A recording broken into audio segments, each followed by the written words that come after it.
Alrighty. How y'all doing? How's your day? How's your week? Ready for some more big Kabbalah? Okay. All right.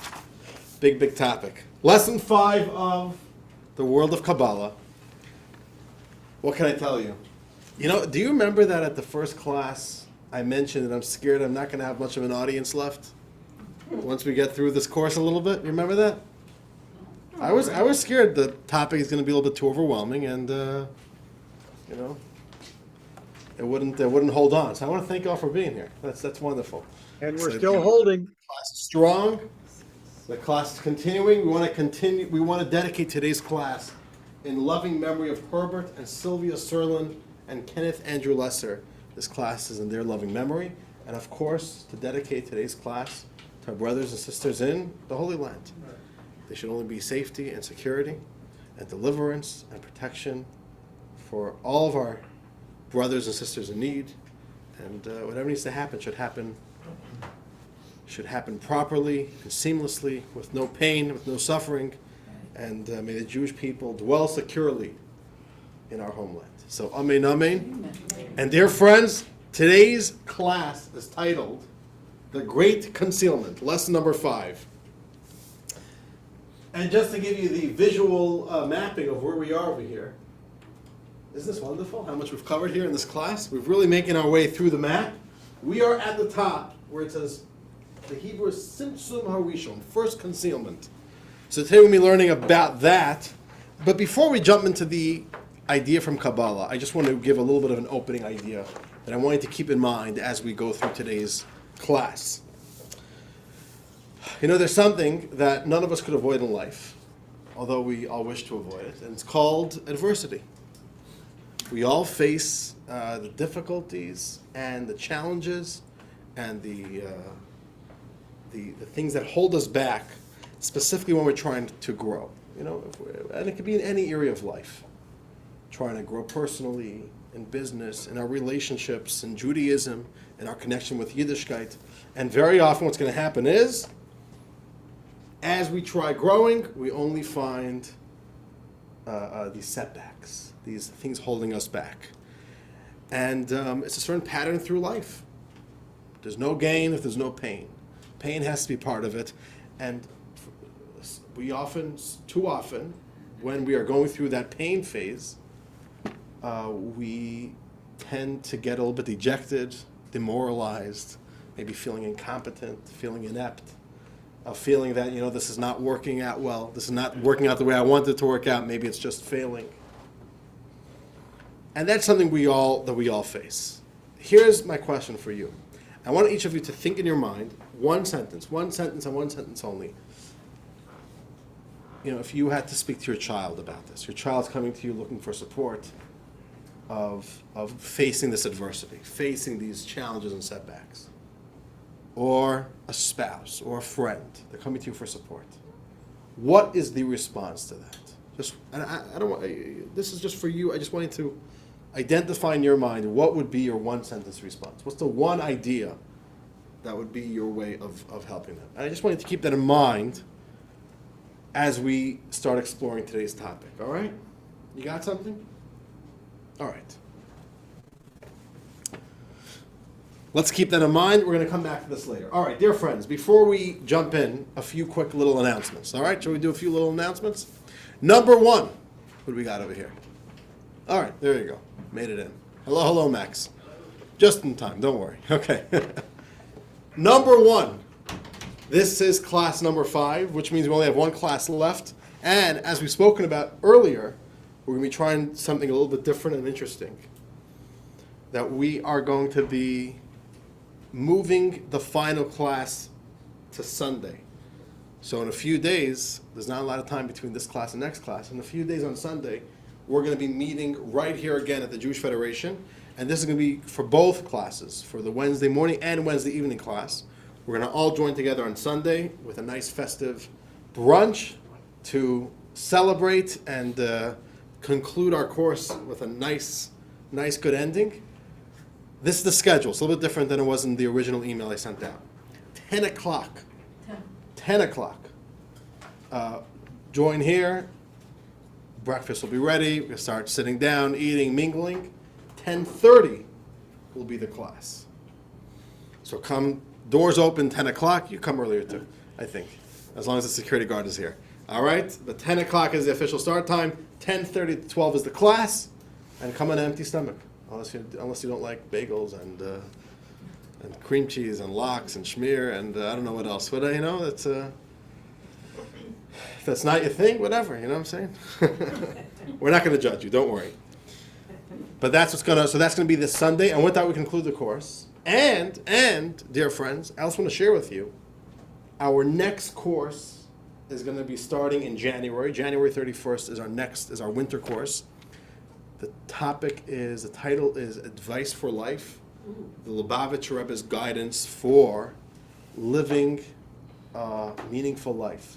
It's going to be 6 classes. Each class is another major area of life: family, business, mental health, physical health, spirituality. 6 big topics of life, and we'll go through how the Rebbe guided people in a very personal way in going through their challenges. Very, very beautiful course. A lot of multimedia, by the way. We'll be watching videos, direct videos of the Rebbe discussing these issues with different people and learning the Rebbe's cornerstone teachings on these ideas. So, unbelievable course. Really, really special course. Starting January 31st. And I want to make a special offer. The website, it could be it's already finished. I need to check. The website and the website page for the upcoming course should be ready for sure by tomorrow. So, here's the deal. Let's give a week from Sunday. If you register for the course within the next week and a half, I'll be emailing you a special promo code to get 15% off your registration.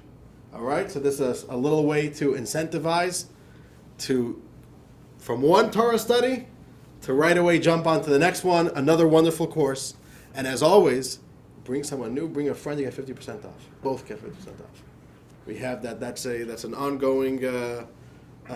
That's a long-standing tradition here to try to bring new people. So look out for that. Sunday morning special class, the final class, new course coming up, and lots more good stuff coming up. Okay, dear friends, that's for some housekeeping. Let us jump in today.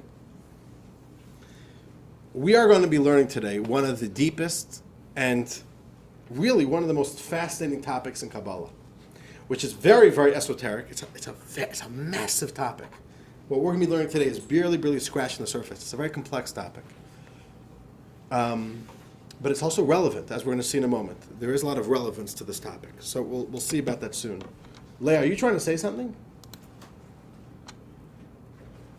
Maybe he's on mute. I think she's on mute, but I think she's... All right. Okay. All right. I was just going to ask you, if we're doing Zoom on Sunday, should we assume it starts at 10:30 then? Yeah. Well, sometime between 10 and 10:30 will be Okay. start. Yeah. Okay. This is what we are doing here. Before we jump into today's topic, I want to remind you some key terms from the previous classes. So let's review, make sure we know the terms, because we're going to be using these terms a lot in today's class. And here we go. Number 1, all right? Number 1 is Or Ein Sof, which is God's infinite light. Before finite creation, we have God's infinity, which we learned about in lesson number 3, which is what we pinned on this area of the map. Keter. That's God's infinite light of creation. Then we have the Sefirot, which in the map are these, the 10 Sefirot of Atzilut, and those are the 10 finite divine attributes. That is how God manifests within the world in a finite way. You remember that? Yes. Okay. Elokut means godliness, is a finite expression of God, but not his essential self. Whenever we refer to a finite expression of godliness, we don't call it God, even though it is an expression of God, we call it godliness. This we spoke about in lesson number 2. Right? You remember the joke we said? You call this living? Right? That was the joke we used. So that was the idea, right? It is godly energy, but you can't call it God himself since it's such a finite form of expression, so we call it godliness. Okay?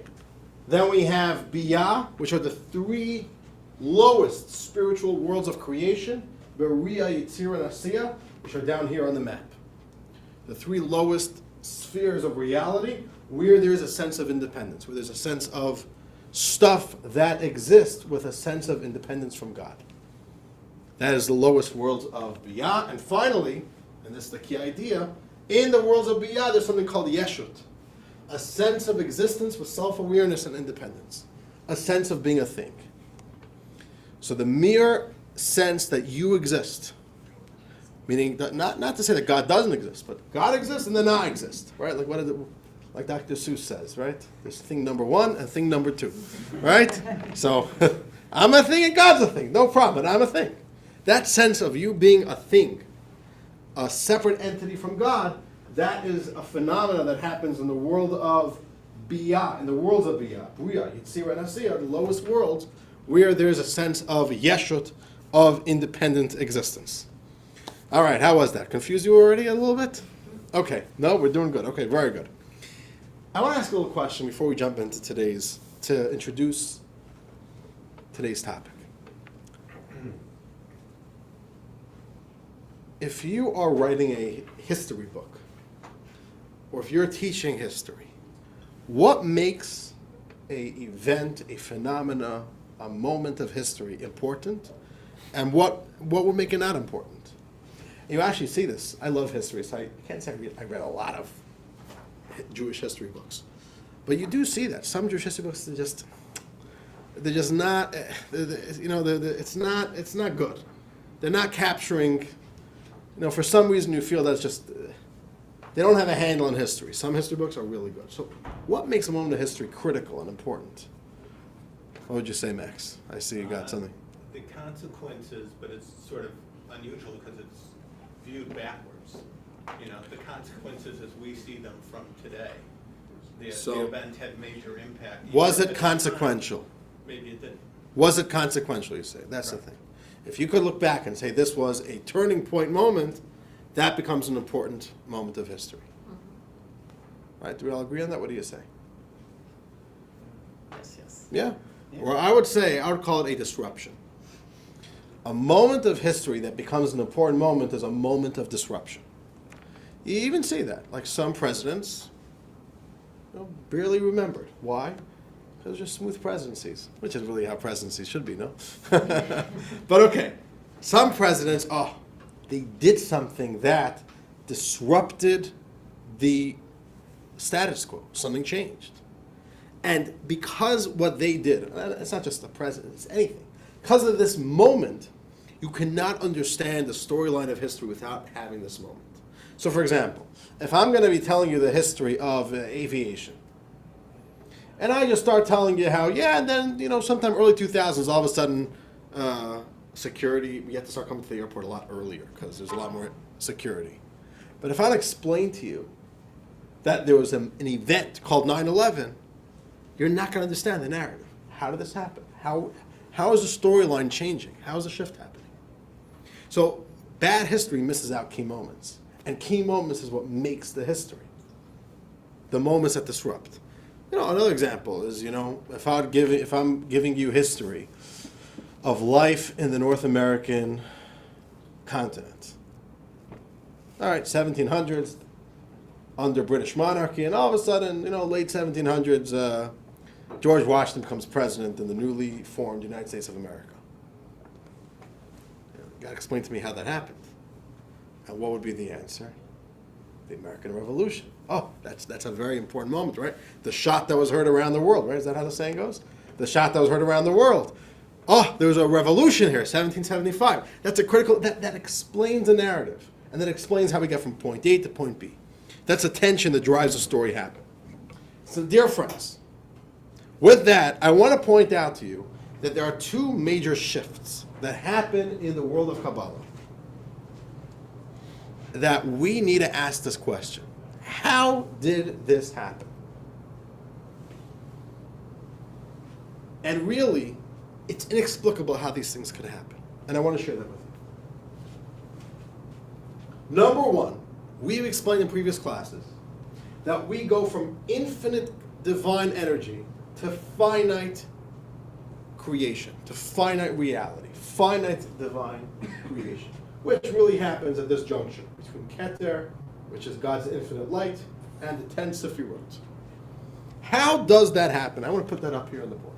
The shift from infinity to finitude. Or is finity a word? Infinity is a word, you say? So infinity. I don't know, I always remember hearing finitude, all right? But there's Xfinity, which we all love, right? Don't we love Xfinity? All right. What was that? When it works. Okay, so how do we get this shift? That we have God's infinite light, and all of a sudden we go to finite existence. How did that transition happen? We're missing a piece of the story here. What process, what moment, what phenomena had to happen for that to take place? There was this week. Say that again? There were these 6 days of creation. 6 days of creation. Okay.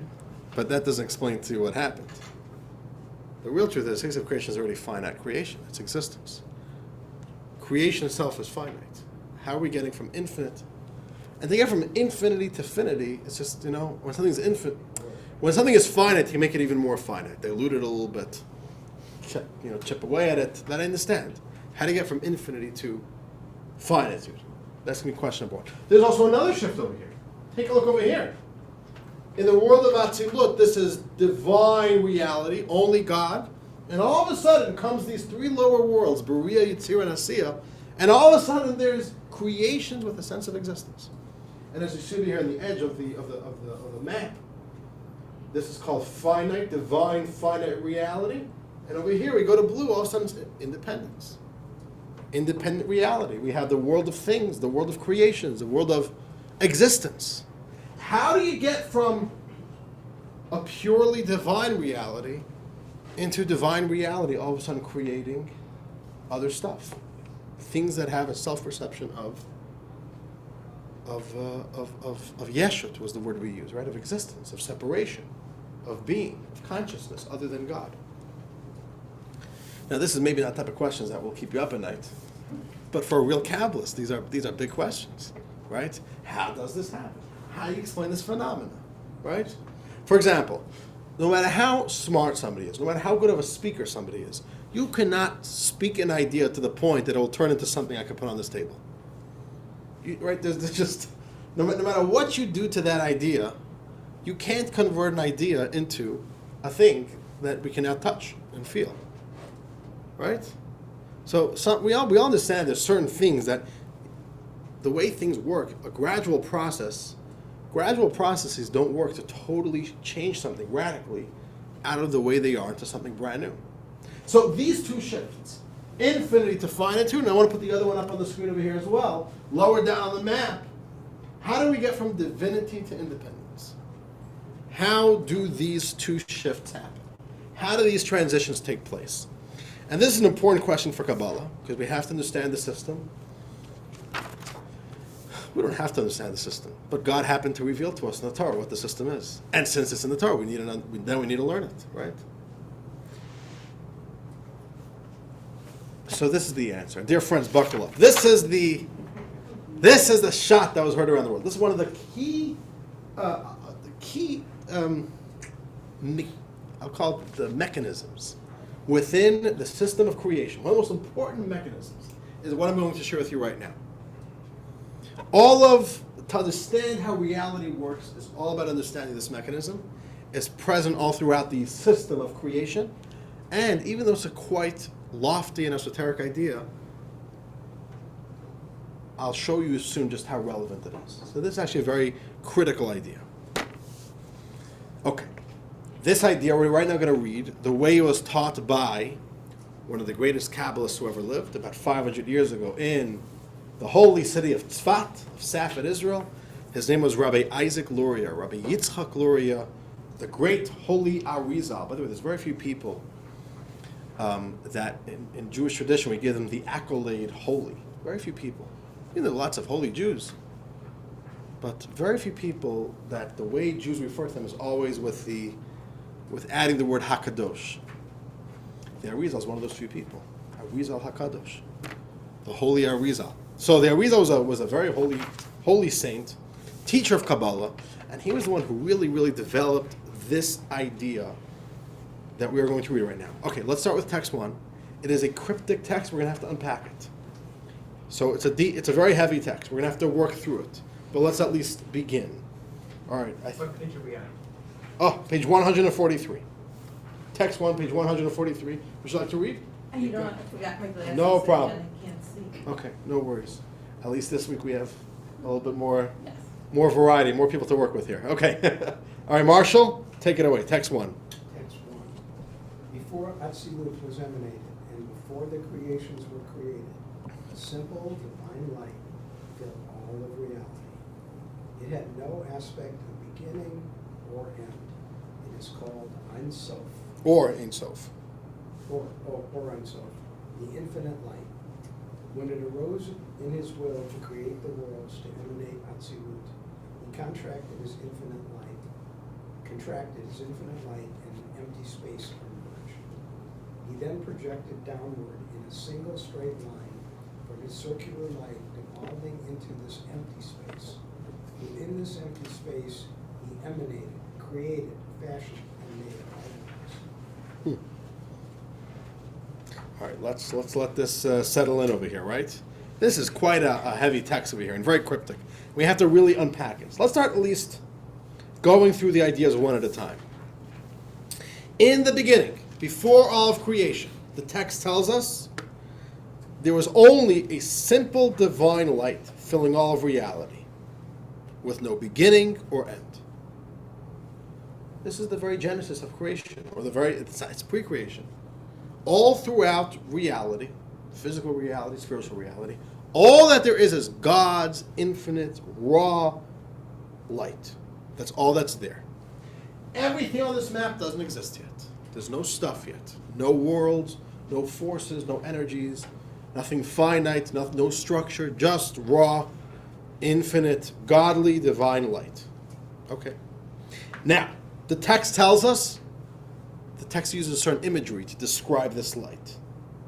What's the imagery? Circular. You see that's in the final paragraph. Circular light. He calls this a circle. Let's put this up over here. Right in the beginning, simple divine light fills all of reality, and there's no beginning or end. Why does the Kabbalah text use the idea of a circle? Oh, no beginning, no end. What was that? It's endless. It's a symbol of infinity. So if you want to give a little bit of imagery to the idea of infinity, a circle. Okay. Then what happens? In order for there to be creation, it doesn't just say, okay, then he created stuff. No, there had to be a disruption, right? This wasn't just a gradual process. It wasn't a gradual transition from point A to point B. There had to be the disruption. And the disruption is, what does the text say? He had to contract his infinite light, and an empty space emerged. He pulled back all the light, and there was this disruption of total void, empty space. That act of contraction, the word he contracted his infinite light, the word for that is, I want you to remember this word, tzimtzum. Tzimtzum, a Hebrew word. Tzimtzum means contraction, reduction, pulling back, withholding. That is all tzimtzum. So God contracted his infinite light and allowed empty space. Then in this empty space, what did he do? Continues the text. He projected a single straight line. All right, there we go. Let's get the imagery over there. Instead of this big endless energy, there's one specific single straight line, that's what the text says, that enters into this empty space, and from that single line, creation begins. The whole process of creation, everything we spoke about before, comes with the energy of this specific line, which gives birth to reality. Okay, let me ask you again. Why would the Kabbalah use the imagery of a single straight line to describe this more limited projection of God's energy and God's light? Why a line? What do you say? So before we had a circle, now we have a line. I mean, it's more limited, although it could still be, infinite off it to a particular It can still be direction. infinite, but a line It's Presumably a beginning and an end. has a point A to point B, right? It's more structured. It's more limited, right? And it has direction, that is, there's will. Mm-hmm. He's saying it's not just energy all over the place. It's focused. Yeah? These are all the ideas. This act of tzimtzum, pulling everything back, and then in order to allow the more limited projection of energy, this process is called tzimtzum. And if you look up here, the very first act of creation, nothing happens in creation before this. The first act of creation is all the way up at the very top of our map, and that is called the first tzimtzum, the first concealment. The first concealment that got everything going is this over here. I want to share this with you over here. Tzimtzum Harishon, it's also in your books on page 144. The first contraction. And this is the first act of concealment, enabling the transition from divine infinity to the divine Sefirot. This is how creation happens. And then we also have the line, the limited projection that now enters the space that this tzimtzum creates. And I want to put that up here as well. In Hebrew, the word is kav, a line. And it represents God's manifestation of limited light from which the Sefirot would eventually arise from. That's what God does. And dear friends, that's tzimtzum. Pretty simple, no? What do you say? It's a big idea. First of all, we got to understand a little bit more. What are all these processes? But most importantly, the concept of tzimtzum is probably Exhibit A, the most important example. Have you ever heard the idea that it's dangerous to learn Kabbalah? Right? Don't learn Kabbalah without adult supervision. Mm-hmm. I mean, it's dangerous teachings. It could lead you down the wrong roads, give you wrong beliefs. This concept is a perfect example of that. If you would go, get an English translation of the teachings of the Arizal, you could probably find it somewhere, I don't know, some Jewish bookstore, and you read this text, you read it, take it literally, take it at face value, it's all good. Now I know what the tzimtzum is. There's a certain problem with this text. And if you don't know how to read the text, if you don't have a trained eye in reading and learning Kabbalah, this text could leave you with very bad ideas, very wrong ideas. What does this text imply? What is the relationship of God with the world, with existence? Is God within reality according to this text? He's not here? No. He removed himself. Made an empty space, and a little bit of light goes in. But the text says quite clearly that he contracted his infinite light and an empty space emerged. There's a space where God is not, and that is right here. So God is somewhere out there, not here. That's what the text says. Now that's a really bad idea. That's a dangerous idea. That's anti-Judaism. Or to use the proper words, if you take tzimtzum, the way it's written here in this text, and you understand it literally, that's real trouble. So this is an example of where you have to have a trained understanding of how to understand Kabbalah. If you don't have a trained understanding, then you go off the deep, you go off the beaten path. So why is this text in the book? Why is it? Because we're going to be learning about it. Meaning, Well, but if it could be misinterpreted to a non-trained eye. that's maybe true. I guess we are hoping and expecting that no one's going to read it without being here at this class, to make sure that you don't know, that you find. And the real truth is, if you're reading this text, text 2 is going to address what we're discussing right now. Right, so you can't be Amelia Bedelia, right? Don't take it too literally. You got to understand the proper understanding. You got to remove the physical, material understandings of it, and we can't think it as literal. Like, here I got a cup of water. You can't think it like I have a cup and I spill out the water to make empty space to put in juice. Right? The water leaves, and I can put in another substance. That's not what's happening over here. There's something much deeper happening over here. Let's read these next two texts, which is a text from Kabbalah And it will walk us through the necessity of understanding here properly. So Chris, what about you? Text 2A, I should wear my glasses, so. page 145. All right, Elkie it is. Those who wish to understand its Tzimtzum in a literal manner will be led to beliefs that contradict most of the fundamentals of our faith. First of all, we were explicitly taught, to whom do you compare God, and what likeness can you arrange for him? Isaiah 40:18. If, however, you take the Tzimtzum literally, you are indeed imposing an image on God, an encompassing circle, an empty space, and a straight channel within that space. So first of all, none of this imagery could be applied to God. All this text was non-literal. All of it is metaphoric. All of it's a figure of speech. Circles, lines, empty spaces. Okay, right? Let's right away realize none of this is literal. You can't apply any of this imagery to God. We have to understand the abstract concept behind here and then apply it. And most importantly, the biggest danger of understanding Tzimtzum too literally is that you will walk away thinking God is not here, which is a pretty good affirmation of our senses, right? Our senses don't perceive God here. I have everything else here, not God, right?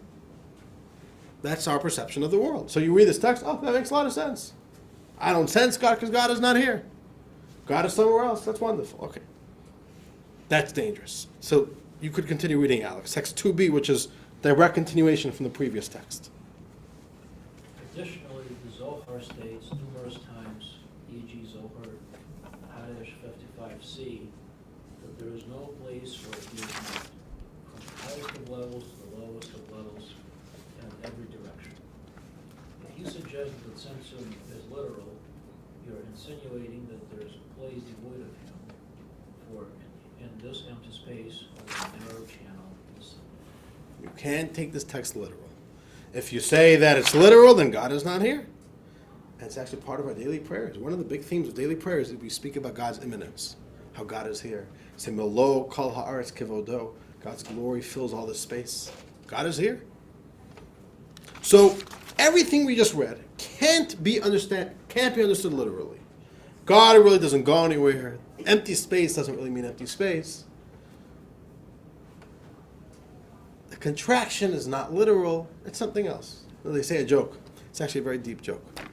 There was a Jew from Chelm. So Chelm, in Jewish folklore, is considered the silly town.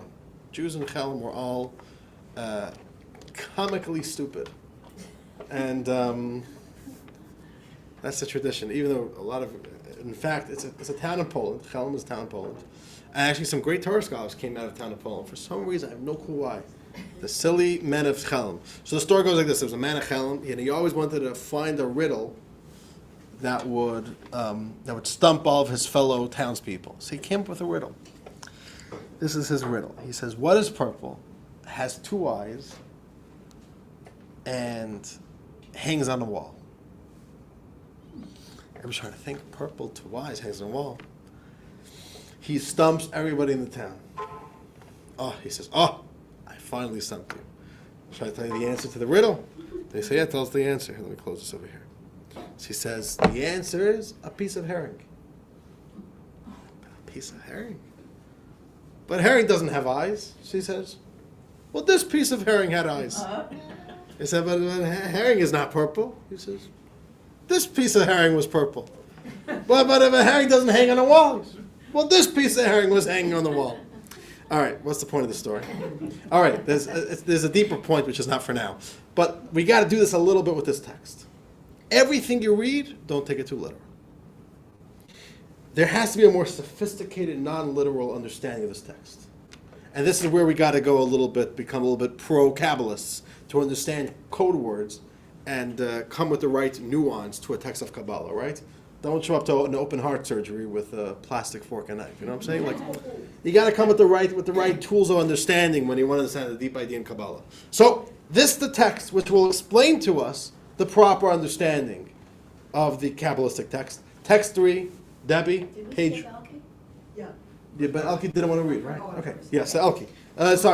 Debbie, page 147. The Tzimtzum does not mean that God's infinite light departed, God forbid, for in truth there is no place devoid of him. This principle is also expressed midrash. Why did God choose to reveal himself to Moses from within a thorn bush? To teach that there is no place devoid of God's presence, even a thorn bush.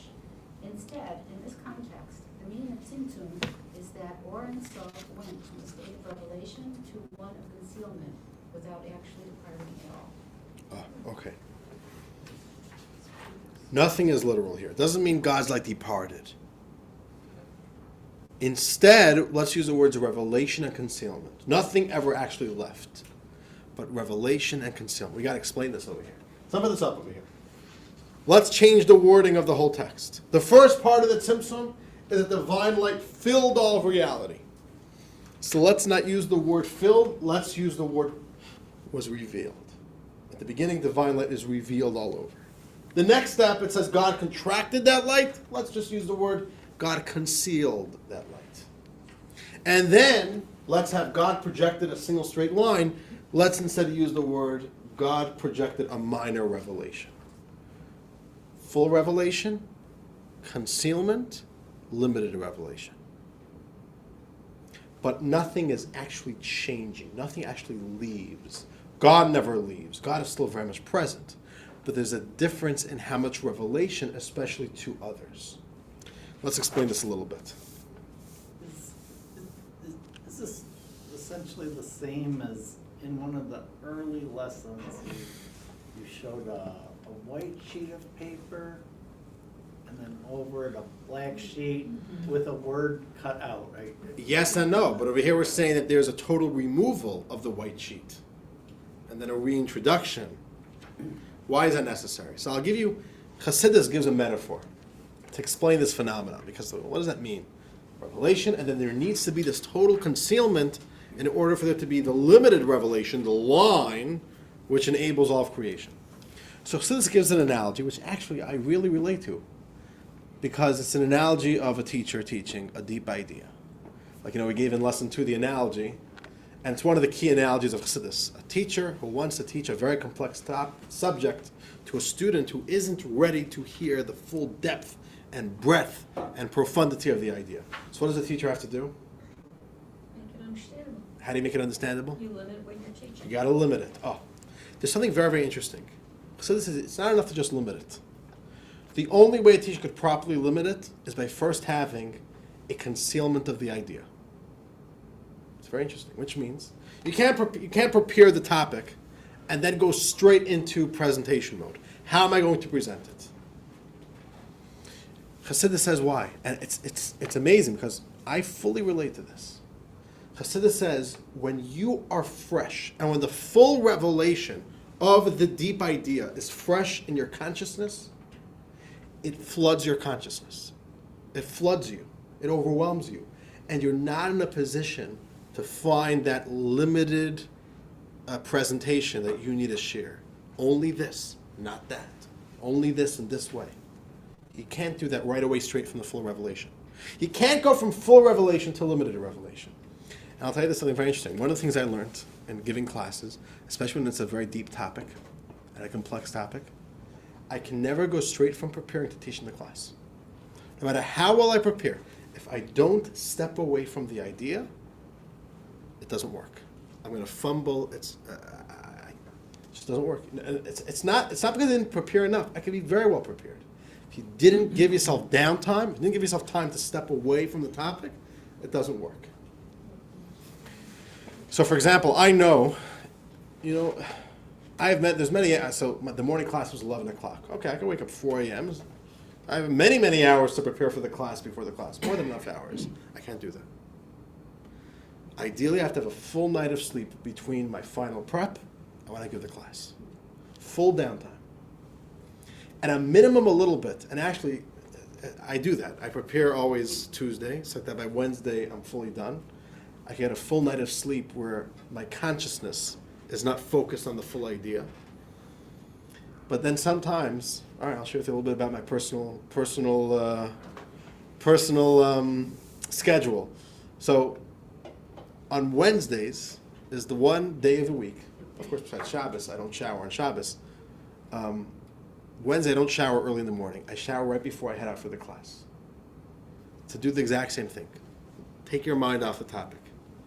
Give yourself a moment of concealment, let's use that word, of taking your mind off of the idea. And Chassidus says, why does a teacher need to do that? Because when the idea is so fresh and overwhelming in your mind, you are not in a position to find and identify those limited specific ideas and isolate them in order to teach them properly in a presentation. Because you're just overwhelmed by the whole idea. Instead, you need to step away from the idea and then revisit it. And when you revisit it a little bit like from a distance, you're able to then isolate those specific ideas you want to teach without being overwhelmed and flooded by the rest of the idea. The exact same system. First, the idea is fully revealed in your consciousness, in your awareness. Then you want to conceal it. You want to walk away from it and have it slip back into your subconsciousness. Don't have it be in your a strong mental awareness. And then when you revisit it, you could do a limited light. Because when there's full revelation, it overwhelms the limited expression that you were looking for. Does that make sense? It's very interesting. And I really feel that. Even 20 minutes of taking off, don't think about the topic, take a shower, and then when you come back to it, then you can give a good class. If you go straight into it, it doesn't work. Another example of where we all see this is when you're very emotional. When you're very emotional, what happens? Somebody says, think about a moment of when you were very emotional. A moment you had a child, or when you were very deeply upset, or maybe the first time you were at the Western Wall, at the Kotel, and your heart is overwhelmed with emotion. And imagine somebody comes from a TV and throws a mic into your face and says, "Describe to me what you're feeling." What happens? You're at a loss for words. You can't describe it. Now, in the emotion, there is a way you could describe it. There is the limited, specific, structured expression of this emotion. But when you're flooded with the full infinity of the emotion, what happens? You can't isolate that specific line, the specific light that you will use to describe the emotion. So what do? Step away from the emotion, and then revisit it after the concealment, and then you can more easily isolate and identify that one specific idea. Does that make sense? Now, why does that happen with us? We humans function that way. We need the concealment between revelation, full revelation, and minor revelation. The reason why we are wired to be that way, because that's how God created the world. God chose to create the world in that way. First, full revelation. But it doesn't go from full revelation to a more limited revelation. There has to be the concealment that then allows the more limited revelation to come out coherently without it being overwhelmed by the presence of the infinite light. But at the same time, here's the key idea. At the same time, Tuesday I go prepare a class. Then I say, okay, I'm prepared for the class. Now I'm going to go home, eat supper. And I don't think about it for the next 12 hours. Did that idea now leave me? No. I could access it at any moment. I didn't forget it. It's just concealed. I'm not thinking about it. It's somewhere deep hidden inside of me. It's not in a moment of revelation within my mind. It's in concealed, but it's always there. I'm not forgetting it. Same thing over here. When we speak of godly light going into concealment mode, it doesn't mean God's presence is leaving. It's changing the way that it manifests. But this idea of the tzimtzum is non-literal. Nothing's actually changing here. God doesn't actually leave. It's revelation and concealment. Let's read this in the text from Chassidus. Text 4a on page 149. Stuart, let's read this. And here you'll see what I just explained to you within this text over here. 4a. Consider the example of a teacher imparting information to students. The profound concept the teacher understands is incompatible with the student's mental abilities. True, the profound concept contains less significant elements that are compatible with the student's minds. Nevertheless, in the teacher's mind, these elements are filled with the profundity of the overall concept, and they therefore remain too deep to deliver to the students. The main obstacle here is that there is no distinction in the teacher's mind between the core of the concept and its less significant elements. Consequently, if the teacher proceeds to transmit this knowledge to the students, the teacher will deliver the full profundity along with the less significant components. The students will understand none of it. The solution is for the teacher to conceal the entire concept, mentally pushing the whole idea aside to approach it anew. The teacher can now distinguish between the idea's core and the more superficial elements. The teacher can then deliver the transmittable details without flooding these elements with the overwhelming complexity of the core concept. It's a little bit of a deep text, but right, this is what has to happen. Every great thinker, by the way, knows that this is how you have to approach problems. Sometimes it's a very complex situation. You say, I gotta sleep it over. What? Right? It's a famous saying, right? I gotta sleep on this. Why do you have to sleep on this? Keep on thinking about it. What does sleeping help? Sometimes in the moment, the problem or the issue is overwhelming you. You have to appreciate it and be able to see it from a new angle. That can only happen when you step away from it. Step away from it, and then you are able to re-enter it from a little bit of a distance. Oh, and that helps you be able to isolate some specific parts of it. Think about it in a little bit of a different way. And this is what's happening in Tzimtzum. God, what God does is, He takes the raw, powerful, infinite revelation of His divine light, withholds all of it to conceal all of it, not that it leaves, and then from that void of revealed light can then isolate the limited line of light that gives birth to all of reality. And this is the idea that on the one hand, God never leaves, but then God is able to re-emerge in a revealed way with a limited light. A little bit of a deep idea, no? This is what is happening over here. The first Tzimtzum takes godly energy, withholds the revelation of all of it, and reintroduces only a limited light. And that is how we get from divine infinity to divine finitude, or divine finity, right? But this process of taking the revelation that is there and having to contract it even more, dilute it even more, that is something which has to happen at every single step of creation. Because at every single step of creation, there is a sense of less divine energy, less presence of divine energy. And that is what allows this devolution. So Tzimtzum is one of the key principles of how creation is functioning. There's constant Tzimtzum to allow even a lower form of creation, even less godly, to be created. So that's the first big concealment. But then I want to share with you, at least briefly, a second form of Tzimtzum, which happens down over here. Right over here, in between lesson 1 and lesson number 2. There's 4 spiritual worlds. The highest spiritual world is called the world of Atzilut, which is the world of divine energies. Then we have 3 lower worlds, which is the world of independence. Right? Remember we spoke about this? The shift from divine, purely divine energy to worlds of independent creations. Souls, angels, people, insects, animals, everything. We live in a world of things other than God. We perceive ourselves and the world as separate entities, other than God. How do you get from a reality of just godly energy, and with the revelation of godly energy, there can be nothing else, to a world of creations?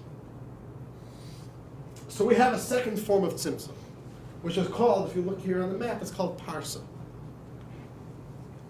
That is the Hebrew, or actually the Aramaic word for it. Parsa means a mirror. So let's go back to the analogy of a teacher. So the teacher, how do you teach a complex idea? You got to narrow down that idea, find the limited form and a more diluted form of teaching it, and teach only that. If a teacher doesn't do that, he comes into his classroom and bombards his class with the full depth of the idea. What's going to happen? It's not going to be a good presentation, right? No one understands anything. So the teacher has to limit, to break down the teaching be something more limited. Okay. What's another form of teaching that a teacher has to do to further allow an idea to enter the world of the student? There's another tzimtzum that even a teacher has to do.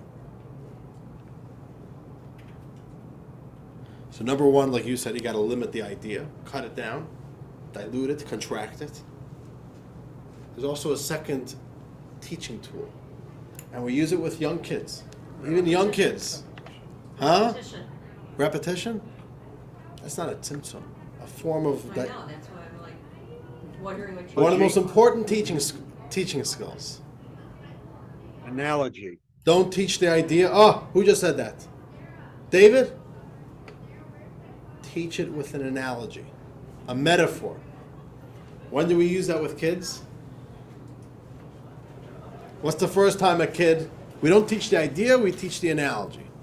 We teach a metaphor, a parable. When do we do that? Fairy tales, but what are fairy tales teaching? Yeah, Not necessarily anything. Maybe they're teaching lessons. But very simply is math. When you introduce a kid to math, you don't bring him a book of numbers. Because numbers are abstract, right? Which kid wants to hear about numbers? You'll lose the whole class. They'll start shooting spitballs at each other, right? You lost the whole class. So what does a good teacher do instead of teaching numbers? You make a story. Problem solving. We got a problem here. Apples, balloons, right? It's not about numbers. It's about 2 balloons and 3 balloons. So it's very interesting. There's one form of tzimtzum that a teacher has to do. We see it in our own way of communicating, which is limit the idea, break it down, make it simpler. And there's a second tool we use, a second tzimtzum, which is mask the idea. Don't just cut it down, you got to dilute it. You have to mask it. Mask what it's really about in something else which makes it relatable. And the little kid gets their workbook and it's so colorful and there's stories and characters. They don't see math. What do they see? Apples and oranges. They see apples and oranges and balloons and clowns. But really what's happening? Really this is only masking a certain divine energy, a certain energy they're trying to teach. That's what happens over here. The first tzimtzum, one form of tzimtzum, is to limit and break down and have more strategically a structured light, a limited light. Then there's another form of tzimtzum that actually masks the light. And that masked godly energy that appears to you not as godly energy. It appears to you as apples and oranges and balloons, right? That is what enables godly energy to create existence of otherness. Even think about it in our terms. We see all these forces of nature. We see all these energies in our world. Forces of nature, weather patterns, the powers that be of our universe. And what do we say? Oh, these are the powers that dictate our universe. God is, gone fishing, right? He doesn't run our universe. What does Simpson teach you? No, that is God. It's masked within the tools of the universe. That's just only how you perceive it. And because it's godly energy masked within the parsa, you perceive it as something other than godly energy. Just like the kid doesn't perceive this as math, he perceives it as colorful stories and problem solving. That's a second form of tzimtzum that creates the emergence of other existences that have the sense of separation and distance and otherness from God. Let's read text 5. Where are we holding? Richard, page 153.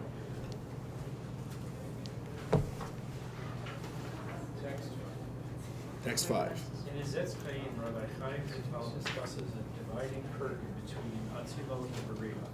The curtain is the concealing garment that enables the creation of entities with a sense of independence.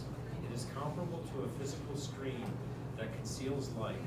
Although some light succeeds in piercing the barrier, the light is merely a secondary product of the original light. Other sources explain further that this parsa curtain is akin to a parable of words, which entirely conceal the profound message of the analog. For example, consider the parable cited by King Solomon He vested supernal secrets in mundane ideas that hide the mystical truths.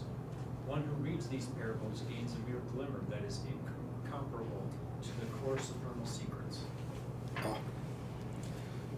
So let's put it up over here. Parsa, the second form of Tzimtzum, called curtain, which is the concealment after the world of Atzilut, that enables a sense of independence within the lower world of Bria, Yetzirah, and Asiyah.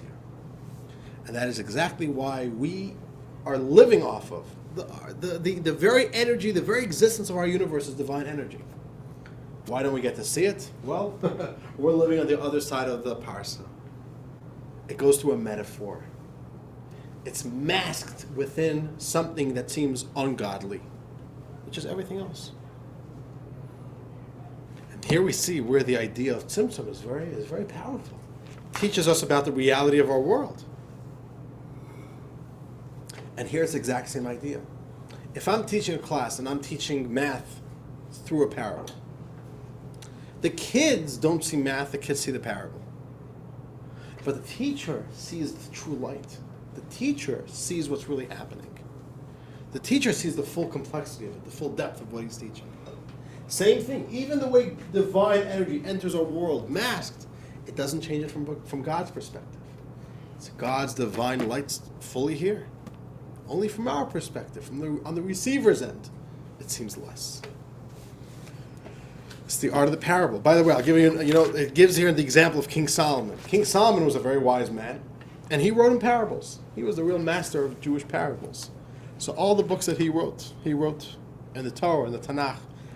We have the book of Ecclesiastes, we have the book of Proverbs, and we have the Song of Songs. All of them are full of metaphors. Like the Song of Songs. Did you ever read the Song of Songs? What is the Song of Songs about? It's a real love story between two young lovers, young man and young woman. It reads like a real erotic drama. That's what it is. And if you read it, just read it literally, like what is this doing as part of our Bible? It's everything there. The love, the desire, the disappointments, jealousy. I'm saying everything, all drama that will go into a love story is in King Solomon's Song of Songs. King Solomon wanted to share the profound truth of the relationship between the Jewish people and God. And he felt that he can't write it down the way it is. He has to mask it in a parable. So the parable is between two lovers. You read it, okay, you see a parable. But really hidden within that parable is a certain idea. You just have to break past the first layer of the masking of the parable. Same thing with the light that we receive. It's masked as one thing, but you got to pierce through it and see what it really is. Okay, dear friends, how are we doing with time? This is Tzimtzum. We just got a very, very basic primer on what is Tzimtzum, what its function is in the universe. And really, Tzimtzum is so important because it teaches us what is the relationship between God and our universe. Is God here? Is God not here? If God is here, why don't we get to see him? Why don't we sense him? If we don't sense him, why should we feel that he's here? Why should we believe he's here? Tzimtzum gives us the understanding of how to make sense of how, on the one hand, God is fully present. God is not anywhere else. God is within the universe and is the very universe. Nothing is not God. And at the same time, from our senses, we totally don't perceive it. It's all part of the mystery of the Tzimtzum. Okay, let's watch a video. How are we doing? Was this overwhelming? Big idea? No. It was okay? Yes. Okay. Yes to overwhelming. No, explained very well. Explained very well. But it still should be overwhelming, because I'm overwhelmed by it. If I'm overwhelmed by Spend it. more time studying is the only reason. What was If that? you're overwhelmed, that means study smart. Right, Take meaning, our lead. there's actually once a rabbi who, he was a public lecturer. That was his gig. He was a rabbi who would always travel around and give speeches in Jewish communities. Before there was YouTube, the only way to listen to a rabbi was, he used to travel the globe. That was his gig. And the Rebbe told him, always give your listeners the impression that it was a little bit over their heads. Because he never wanted the listener to say, I got it, I understand it, I'm all done, now I know it. You want to always have a little bit of that, don't always satisfy the thirst. Keep them thirsty for a little bit more. Always overwhelm them a little bit. Okay, so you're saying none of you are overwhelmed, so I failed at that. All right. In any case, dear friends, let us watch a video that will recap the idea of tzimtzum. 1 second. Let's first show this. 2 types of tzimtzum. There's where the light is limited, right? A limited expression of the light. And then there's the way the light is masked and altered like a curtain. That's exactly what a curtain does. A curtain brings in light, but at the same time, it's not raw light. 2 forms of tzimtzum. And from our perspective, the product of the concealment, the energies are God's sefirot. But the way those sefirot come to us after the tzimtzum of the parsa, it's missing the godliness. We sense the energies, but we don't sense that's God. It's masked in an ungodly expression. All right, now I think we're ready for the video. All right, let's do it, Richard.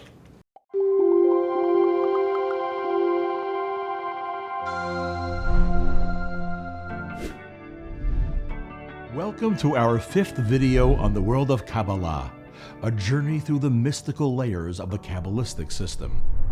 We previously described the disparity between God's infinite light and the 10 sfirot of Atzilut that have definitions and distinctions, and therefore limitations. How can absolute infinite divinity give way to a finite form of divinity, the 10 sfirot? The transition cannot be gradual because it's impossible for infinity to devolve into something finite. So what enabled such a drastic leap? The good news is that 16th century Rabbi Yitzchak Luria explained this puzzle.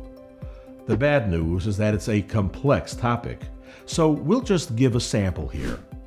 The idea is called tzimtzum, which means contraction. God contracted his infinite light, disrupting its infinity to support the emergence of the finite sfirot. The Kabbalists used metaphoric imagery. God pushed aside the light to form an empty void, into which he beamed a single straight light of illumination that devolved into the cosmos. Now, if that's not mysterious, nothing is. So let's clarify. The tzimtzum did not remove God from anywhere or anything. So what did it achieve?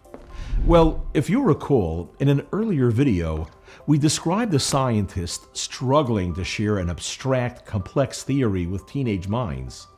He's forced to pause and rethink his presentation. After identifying a relatable detail within the theory, he shares just that detail with the students, who are blown away at the genius of it. It took the scientist time and effort to identify the detail. Why is that? Because the detail was lost in the forest of the complex theory. It didn't have its own identity. So how did he identify it? He stopped focusing on the theory. The idea remained in his mind, but he decreased the intensity of his focus, which created the mental space to hone in on a minor detail. That's the tzimtzum. Nothing is impossible for God. He has both the ability to be infinite and to be finite. The difference is that his infinity is naturally revealed. That's the infinite light. While his ability to be finite is lost in the background, like the scientific detail overlooked in the context of a complex theory. Just as the scientist reduced his focus on the entire theory to allow a detail to become visible, so did God reduce the focus on his infinite power to allow his finite power to operate. So when the Kabbalists say that God made an empty space for creation, it's not actual space and it's not actually empty. It's a shift between 2 layers of divine focus. And when they talk of a single straight line, they mean God's ability to be finite, which is what allowed the 10 sfirot, finite forms of divinity, to emerge. How is that relevant to us? We exist thanks to the process of tzimtzum. But the tzimtzum is not a true withdrawal, just a concealment of focus. So even when we feel that God is withdrawn from our world, it pays to remember that we remain within God's infinite light. although it's concealed from our perception. Knowing that makes it easier to personally relate to God. And the fact that God initiated this drastic step of Tzimtzum to make space for our existence should inspire us to create space for His presence in our lives. After all, it's just a matter of focus. All right, how was that? That was good? A good recap? Okay, wonderful. Okay, dear friends, we don't have that much time left over here. We were just high up in the clouds over here, right? High up in the heavens. I want to share with you 3 very important, beautiful lessons for us to learn from the concept of Tzimtzum. And we'll see how this is actually a very, very relevant and important topic. Lesson number 1 is the most elementary, although it's not elementary, but it's the most basic idea we learned from them. The first idea is Tzimtzum teaches us the dynamics, the relationship between God and His universe. Our senses tell us that God is not here. Our senses tell us God's somewhere else. God is in the heavens. Our Father in heavens, God in the heavens. Tzimtzum shares with us how, on the one hand, we live in a space where we don't perceive God, but at the same time, God is very much present here. No less present than in the highest spaces. It's a matter of revelation. It's a matter of how much we could perceive it from our senses. And that is because of the process of Tzimtzum and the many different forms of Tzimtzum that are part of playing out in the process of creation. But that God is really right over here. And that's a very important premise.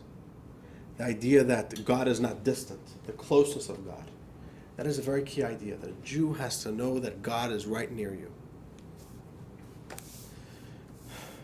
There's a very beautiful story I once heard, very, very powerful story. This was in the early 60s. Right, next course we're speaking. Right, next course about how the Rebbe gave guidance to different people. So here's a story. Early 60s. There's a Jew.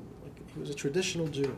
He was not Chabad actually, but he developed an illness where he was suffering from minor heart attacks on a constant basis. So multiple times a day, he would also get hit by a very excruciating pain, and it was strong enough to totally knock him off balance. But he wouldn't pass out from it. So he had to live through the pain of these 15, 20-minute attacks where it just... besides the physical pain, he was starting to go into depression. He couldn't function. He couldn't do anything. He'd be on the subway, and all of a sudden he goes into heart attack mode. And he just felt that his whole life is caving in. He started getting very depressed about life. And he asked to meet with the Rebbe. This was the early 60s. It's a young Lubavitcher Rebbe. People go to him for guidance. He gives guidance to people. And he was so desperate. And he goes one night for a private audience and he starts crying. He pours out his heart to the Rebbe. He says, I feel like my life is a roller coaster. I'm living a roller coaster. I never know what twist and turn is coming. And I can't function. So this man spoke Yiddish, right? The Rebbe didn't give him a blessing for a speedy recovery. The Rebbe didn't tell him he's going to have miracles. The Rebbe simply showed him with his hands like this, and he says, "Du liegst doch beim Eibishten in Hand." You are laying in God's hands. That's it. Du liegst beim Eibishten in Hand. Just remember that. Whatever happens to you, you're right there cradled by God. The way the story goes is, the situation got worse, and he died from it a few weeks later. No miracle stories here. But just I wanted him to have that principle. Just remember that. And what this class teaches us is that even though we don't perceive it, but when you know the secret of Tzimtzum, you could identify that, no, God is really the force of reality. God is really right here. God is not somewhere else. God is not less here. That God is very much here. And that's the very first key idea of Judaism, to know that God is immanent, is present in your lives, and is close by. And there's something really personal and intimate about that. And there's also an additional reading soon where a bunch of ideas where we see how that's very relevant for all of Judaism. That's point number 1. Point number 2 is actually a very interesting one. There's a Jewish value to emulate God. It's a teaching of our sages. Just like as God is merciful, you should be merciful. Just as God is kind, you should be kind. God does Tzimtzum. We have to emulate God in doing Tzimtzum. What does that mean? All of us humans, on some level, suffer from a self-bias, a self-love, that we are a little bit full of ourselves. And I don't necessarily mean that in a narcissistic way, but just it's human nature. Every kid has to get over this, and adults too, right? Big kids too. We all suffer from it. And some of us suffer from it in very, very nasty forms, but even in minimal forms. That we are so full of our own presence, and it sometimes hurts. It doesn't allow anybody else to be in our world. And it creates this tension. It could be all types of things. It could be a coworker who just hijacks every single company meeting, right? He always has to insert his opinion, what he thinks. Or it could be a parent who imposes his will or his beliefs on his children, on his spouse. It could be a boss who's too micromanaging, doesn't give space for his employees to do something. We all suffer a little bit from that narcissism, a little bit. Each one in their own way. But we don't make space for others. Like, they say the joke. There's a young Jewish boy going out on a date with a young Jewish girl, and they sit down for the first date, and he just starts talking all about himself for 2 hours straight. Just talking about himself. After 2 hours, he finally says, "All right, enough of me talking. So what do you think about me?" Okay. Now, there's an idea. We have to make space for other people, and that takes conscious effort. How do you do that? We have to make a space within ourselves where we hide ourselves, where we pull ourselves back, and create this conceptual empty space where somebody else could enter our world. And we also, I'll give you an example where I realize I was suffering from this. I'll give you an example. This is where we all suffer. There's a phenomena that when people have conversations, I put a lot of effort into stopping this, and I can't say I'm fully there, but I became a lot more conscious of this problem. It used to be, and maybe sometimes still, when somebody's talking to me, I'm not listening to what they're saying. I'm already planning what I'm going to say in return. I'm planning my response, right? So you're not really listening. What are you doing? You're busy obsessed with what you're going to say. It's all about you. Real listening means you don't process. Listen to the other person. That's called making space. Withhold yourself for a moment. Let the other person speak. Take in what they're saying. Don't make the conversation all about you. These are small examples where we all suffer a little bit from that as humans. And this teaches us we have to emulate God. Tzimtzum. And that's real love, you should know. Real love is creating an empty space for another person's presence to be even within your own space. Now, I once heard that about a hug. Very interesting. Why is a hug a form of love, symbolic of love? Why the hug? Yeah, I guess it's nice. You feel close to somebody, but what does a hug mean? What's the symbolism of a hug? You're defenseless. What was that? You're defenseless. Okay, that's interesting. Trusting. So you're being vulnerable a little bit? Sharing space. That's what I once heard. Because really, the physical space I stand in, no one else could be in this space. I'm here. You can't stand. You can sit next to me. You can't sit. A hug means within your space, you make empty space. And then you bring somebody into the empty space within your very own space. I'm here, and now I'm surrounding you within my space. I'm making empty space for you. That's real love. If you think about it, all relationships are about that. Making real space for the other. And we have to do that for others. We also have to do that for God. That's the key. Okay, so let's start with text 6a. Very, very interesting text. Where are we holding? Shauna. Text 6a, page 156. Those who are self-obsessed and narcissistic become engrossed in their desires and wishes and completely forget about God. Similarly, their self-obsession includes loving others. Their self-love generates divisiveness because it doesn't allow them to tolerate others. They think that whatever someone else says or does is directed against them. There was an incident that well illustrates this point. A fellow who happened to be a tremendous scholar and well-versed in Torah once had a private audience, a yichudut, with my great-grandfather, Rabbi Menachem Mendel of Lubavitch. Rabbi, he complained, the others are stepping all over me in the study hall. They do not appreciate what I have to say, they do not behave properly towards me, and they do almost the exact opposite of my opinion. The holy Rebbe replied, your ego expands throughout the entire study hall. Wherever anyone steps, it's bound to be on you. You see, an inflated ego, or even a healthy human ego, it makes only more pain. You see that. People with big egos, Oh, did you say it about me? You had me in mind? You're talking about me, right? Everything's about me. Everything's about no one's listening to what I have to say. And so this idea, we have to have our own tzimtzum. And as we see from the story, this is not something that only corrupt people suffer from. We see over here, it says a tremendous scholar, well-versed in Torah. You know, it does, even great people could suffer from this problem. And this is something, let go of your own self-absorption. Get out of your own head. Stop making everything all about you. And this is something which is, we have to emulate God, to create open space for other people. And the real truth is, this is also about God. This is also really where we have to reciprocate the favor.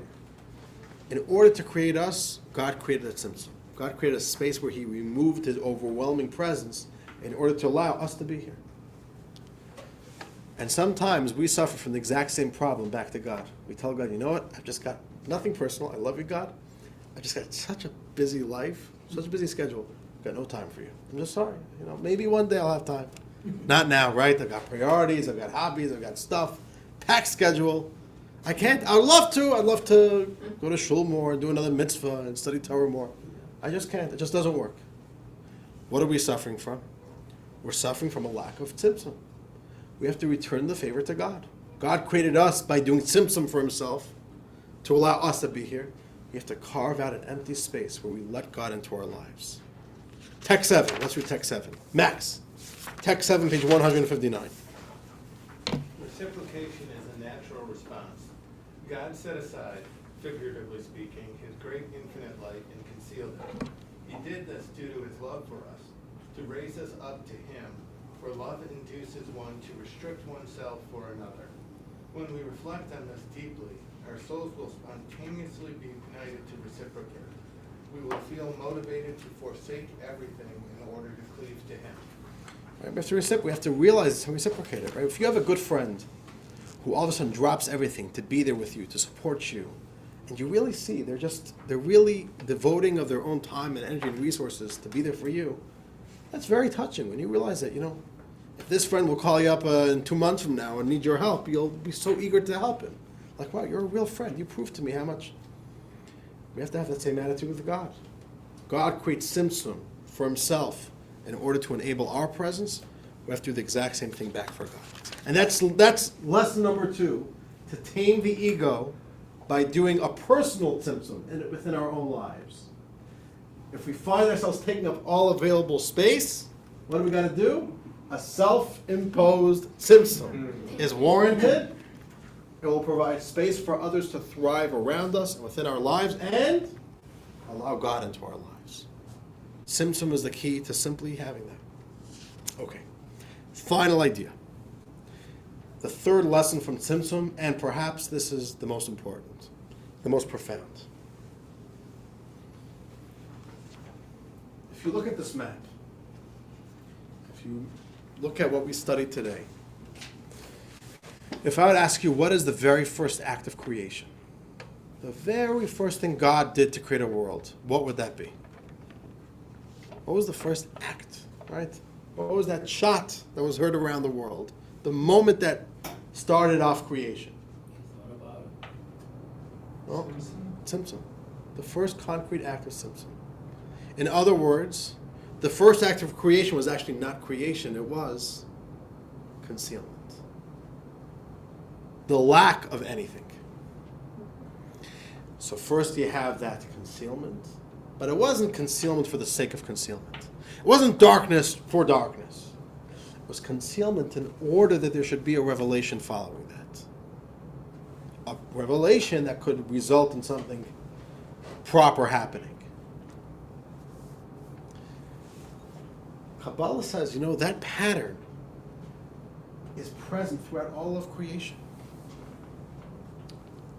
In the story of the creation of the 6 days of creation, the creation of the Torah, how does the Torah describe a day? Vayhi erev, vayhi boker, yom echad. And it was evening and it was day, one day. Oh, how does the Torah describe the unit of a day, 24 hours? First night, then day. First darkness, then light. Also in Jewish time. In Jewish time, the day always begins with the evening. Shabbos starts at evening. First the night, then the day. It's not day and night. That's not the unit in Jewish calendar. Jewish time, evening and day. That's the way it works. Same thing even in the very beginning of creation. First, the Torah tells us the world was desolate and dark and chaotic. And then God said, let there be light. First the darkness, then the light. Kabbalah tells us this is how creation works. Because that is how, at the very beginning of creation, it followed this model. Concealment, then revelation. Darkness, then light. And this is embedded all throughout creation. First you have a concealment, but it's for the sake of revelation that follows it. And we have that in the creation, the earth was dark, followed by let there be light. The reason why this happens, the darkness comes from the tzimtzum. The light that follows the darkness, that comes from the light, the revelation, that line that followed it. This is understanding how our world functions, spiritually and physically. Let's read text 8a. Debbie, page 160. There was evening and there was morning, one day. Genesis 1:5. This verse informs us that there is no day without a night that precedes it. Why must this be so? Why does a day not exclusively consist of daylight hours, or perhaps just the night hours? Why must it include both evening and morning?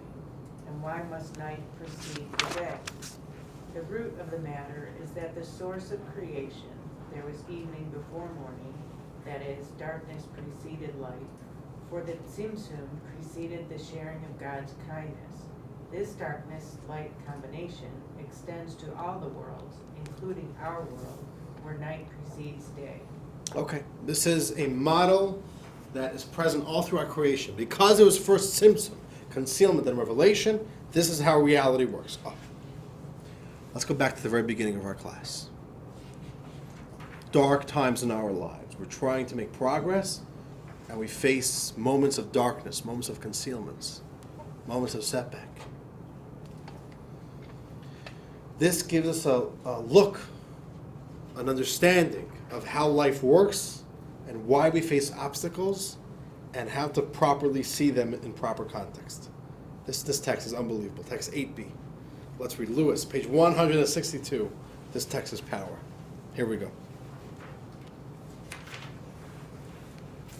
We observe the same pattern reflected in the affairs of the world, whereby individuals do not achieve growth in wealth, leadership, building a family, study, or any other accomplishment without first experiencing humiliation, pain, loss, and the like. For example, individuals engaged in study will not arrive at a complete understanding of the subject without much toil and stress, feeling distant from understanding and tempted to despair from mastering the subject. Indeed, the Talmud states, one does not understand statements of Torah without first being mistaken. We observe the same in earning a livelihood, whereby we succeed only after putting forth great effort and enduring much pain, even feeling despair. Only thereafter do we find profit and great blessing. This is the way that God's blessings flow in the upper worlds and travel down to the lowest realm. There is no light without the darkness that precedes it. As it is stated, according to the pain is the reward. Unbelievable text. Sometimes we want to make progress and we face a roadblock. We face darkness. We face disappointment. And what do we feel? Demoralized, incompetent. It's not working out. We want to give up. This is not the way it was meant to work. Comes Kabbalah and says, no. This is how the world is meant to function. First tzimtzum, then light. First concealment. And for some reason that concealment is necessary.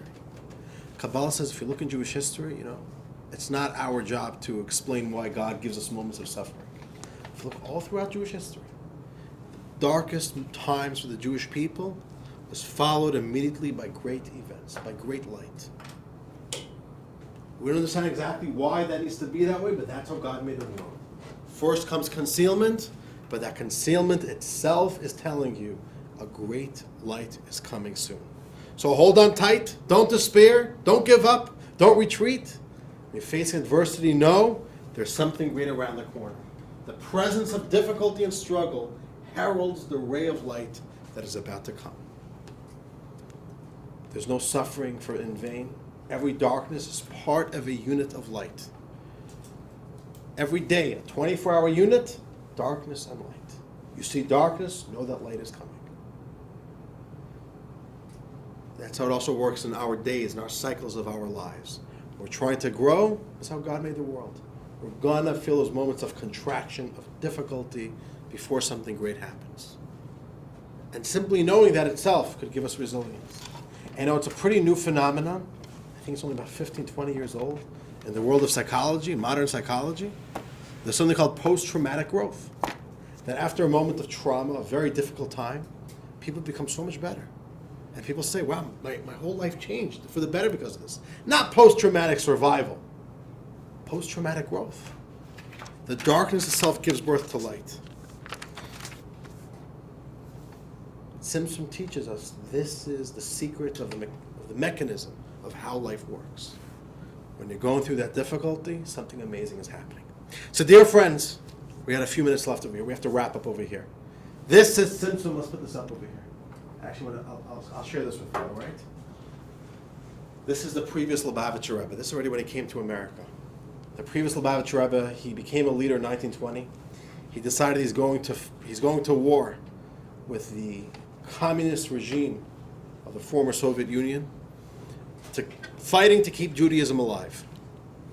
And there's a whole fascinating history to his unbelievable activism and heroism. In 1927, so for a few years, the Soviets didn't want to arrest the big fish.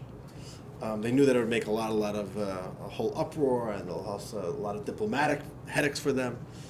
So they tried squashing the Chabad activities in the 1920s in Russia, but in 1927, summer of 1927, their patience ran thin.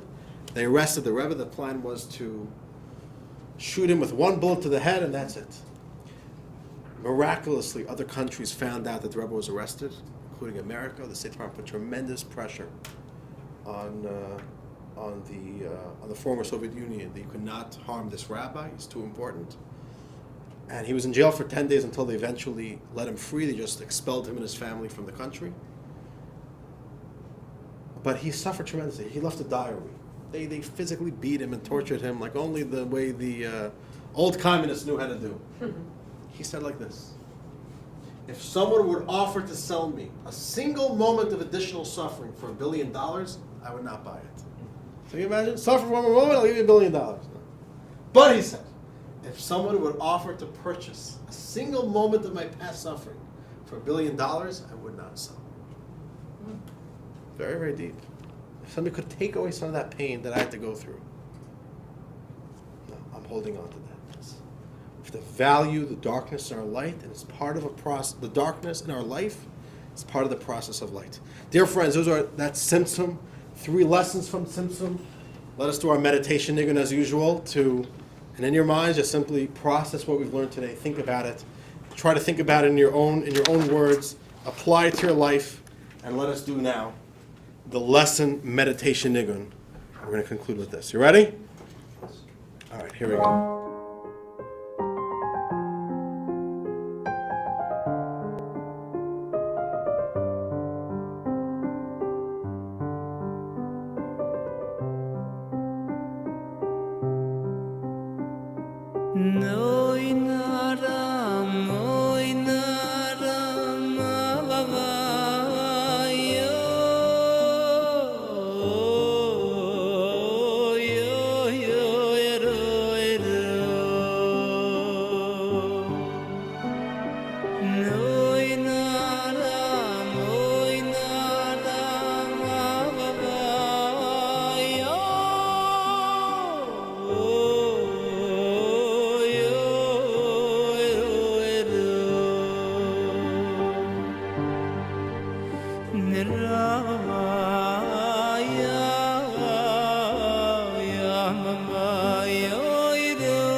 it was. You heard the, you felt the passion, the emotion there? All right, dear friends. With that, we conclude lesson 5. Next week, Sunday. Final lesson, the essence of everything.